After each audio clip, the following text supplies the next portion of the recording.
You're listening to Family in Focus with Dr. Wendy Schofer, episode number 104. Welcome back, my friends. A few months ago, I spoke about Hygge, the Danish concept of coziness. It's episode number 97 called Unlocking Your Inner Rebel. So if you haven't already, please go ahead, go check it out. I'll wait for you.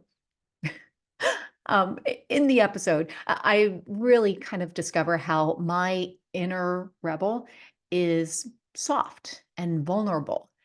And I think that there's so much more to that story that I want to build onto it again today.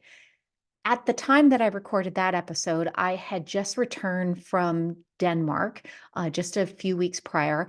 And, the whole concept of Hygge was fresh in my mind. I was determined to not have it be some kind of a vacation vantage point, the things that you only do when you've kind of checked out from your real life and that you do them on vacation. Like date nights or sleeping in or those holidays from Facebook or maybe turning off your electronics for a few hours. But anyway, so I really wanted to be able to embrace Hygge and bring it home with me and not just practice it while I was visiting my daughter in Europe. So let's tell the rest of the story. I basked in the glory of finding Hygge in the first place. And, for the first couple of weeks, I really kind of snuggled with it under the covers.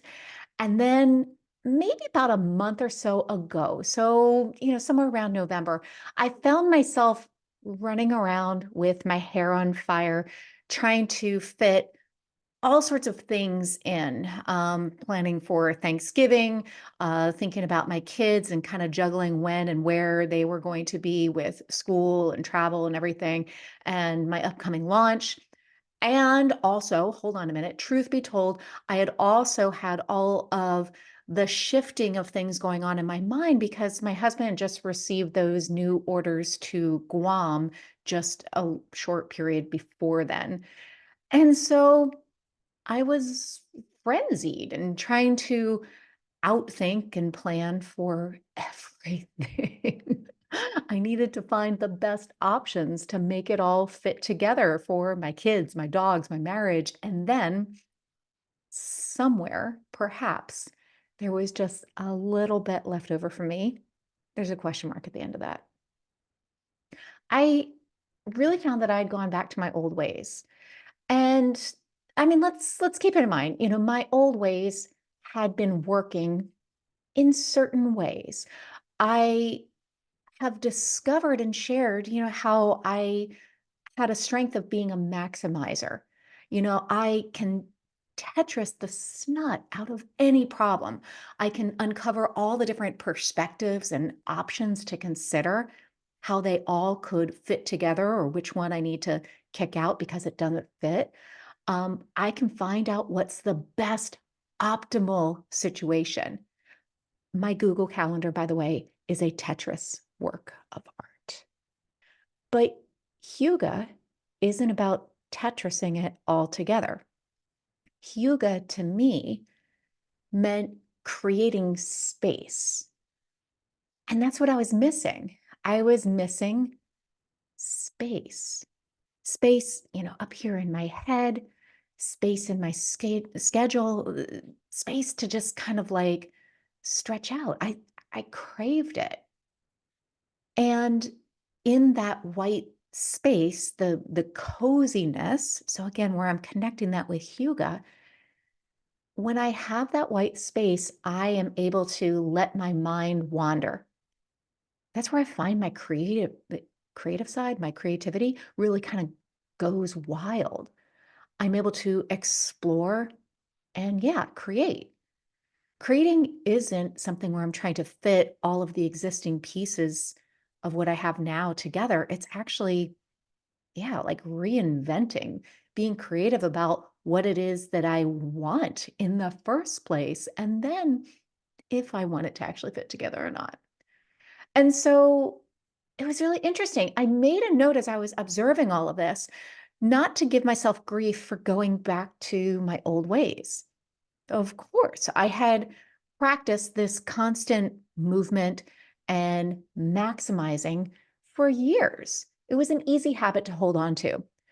It wasn't so much of a problem, except for one thing. I didn't like the way that I felt.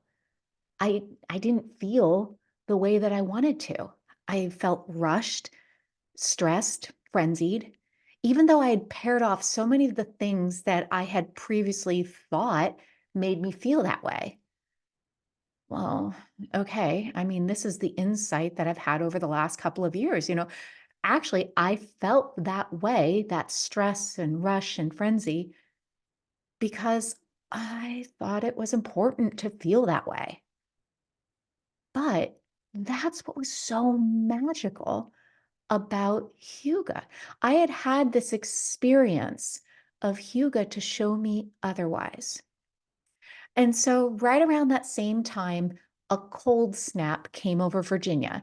Now, I will readily admit, while I am standing here all bundled up in my fuzzy scarf and trying to stand in the sunlight as it comes in so I can like curl up like a cat, it's not that particularly cold in Virginia.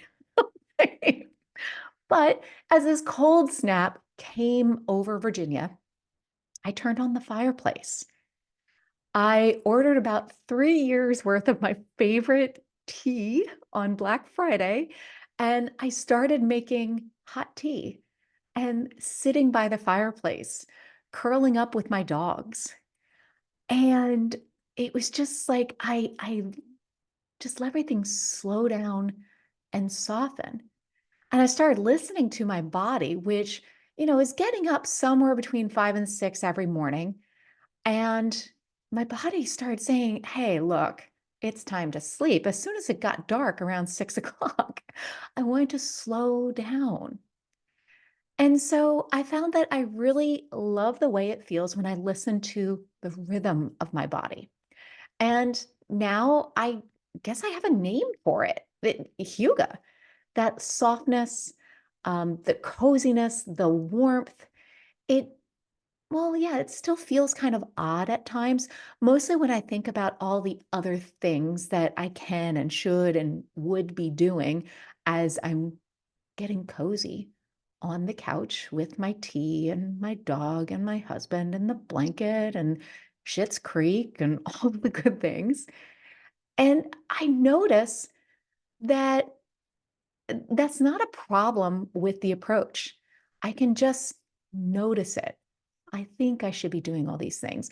But the softness, the coziness, the warmth, the connection, I notice that the old version of me that wants to keep on moving and doing things kind of thinks, well, this is kind of being lazy and not doing anything. But the coziness, the softness, warmth, connection, these are not things that are just lazing around. They are ways of being. And there are actually actions too that I'm taking, actions that support how I actually want to feel now and the energy that is helping me be who I want to be with my family. I don't want to be frenzied. I want to be soft. And so I talk about this as I'm getting ready to go back to Europe. Okay. So I'm going to go back and I'm going to visit with my daughter again in Denmark. And I am just so hungry for, that I guess it's an immersion in Hygge and just going for the softness and the warmth. And I know that I'm taking part of that back with me.